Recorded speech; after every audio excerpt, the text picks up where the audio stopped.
Assalamualaikum warahmatullahi wabarakatuh. Perkenalkan, nama saya Rika Imelda Sari dengan NIM C0D023030 dari Prodi Perpajakan Fakultas Ekonomi dan Bisnis Universitas Jambi.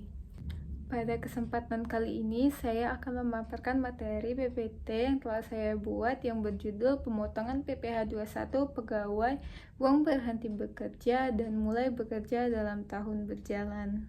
Baiklah, yang pertama adalah berhenti bekerja. Secara umum, Pasal 81 Angka 47 Perpu Cipta Kerja yang mengubah Pasal 156 Ayat 1 UU Ketenagakerjaan memang mengatur pengusaha wajib membayar uang pesangon dan atau uang penghargaan masa kerja dan uang penggantian hak yang seharusnya diterima jika terjadi PHK.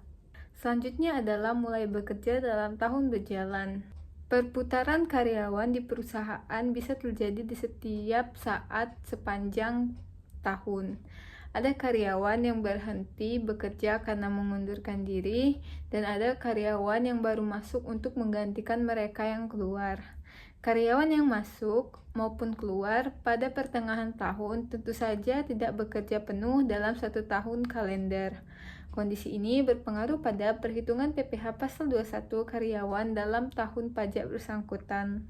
Selanjutnya adalah uang pisah. Definisi uang pisah adalah uang yang diberikan perusahaan kepada karyawan akibat adanya PHK.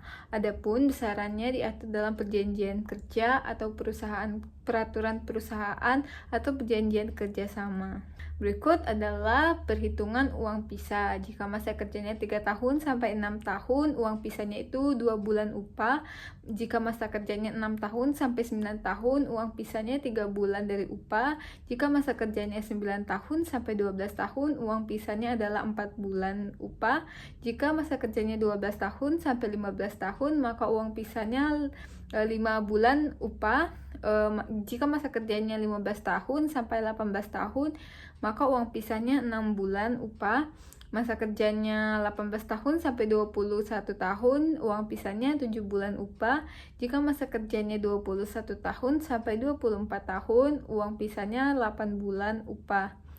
Jika masa kerjanya lebih dari 24 tahun, maka uang pisahnya 10 bulan upah. Selanjutnya adalah penggantian hak. Uang penggantian hak, uang yang diberikan perusahaan kepada karyawan yang mengundurkan diri sebagai penggantian hak-hak yang belum diambil selama bekerja. Selanjutnya adalah surat keterangan kerja. Selain uang pisah dan uang penggantian hak, perusahaan juga perlu memberikan surat keterangan kerja atau paklaring kepada karyawan yang mengundurkan diri. Surat ini dibuat sebagai bukti bahwa karyawan memang benar-benar pernah bekerja di perusahaan tersebut selama periode tertentu. Surat ini umumnya digunakan sebagai surat referensi dalam mencari pekerjaan untuk berikutnya.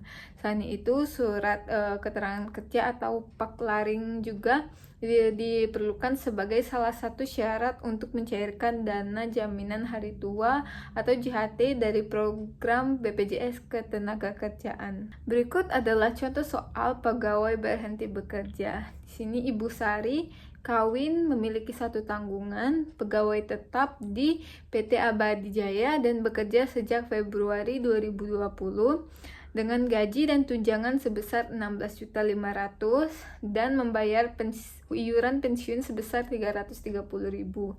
Pada bulan Oktober 2020, Bu Sari mengundurkan diri dari PT Abadi Jaya. Penghitungannya, penghasilan bruto Ibu Sari yang disetahunkan 16.500.000 dikali dengan 12 bulan, yaitu 198 juta. Karena masih di bawah 200 juta, maka Bu Sari dapat memperoleh insentif PPh Pasal 21 DTP sejak April 2020.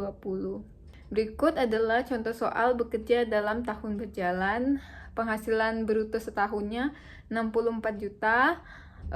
dan penghasilan brutonya 64 juta. Pengurangannya itu ada biaya jabatan sebesar 2 juta, iuran pensiunnya 400.000, jadi total pengurangannya 2.400.000. Lalu ada penghasilan netonya 61.600.000, lalu PTKP tidak kawin, 0 tanggungan, jadi 54 juta. Penghasilan kena pajaknya 7.600.000. PPh pasal 21 setahunnya 5% dikali 18.142.000, jadi 380.000. PPh pasal 21 masa September sampai Novembernya 4.480.000. PPh pasal 21 yang lebih dipotong pada masa Desember adalah minus 4.100.000. Baiklah, kesimpulannya adalah karyawan yang mengundurkan diri atau resign dari tempat kerja berhak mendapatkan uang penggantian hak atau UPH dan uang pisah.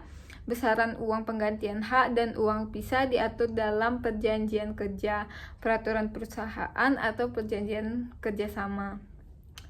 Perlu diingat bahwa cara menghitung pajak karyawan mengikuti aturan terbaru menurut Peraturan Pemerintah Nomor 58 Tahun 2023 dan Peraturan Menteri Keuangan Nomor 168 Tahun 2023. Perhitungan PPh 21 2024 tidak dipengaruhi oleh bulan mulai bekerja atau di bulan berapa saja karyawan masuk, tetap perhitungannya sama. Baiklah, sekian dari saya. Mohon maaf bila ada kesalahan, saya akhiri. Wassalamualaikum warahmatullahi wabarakatuh.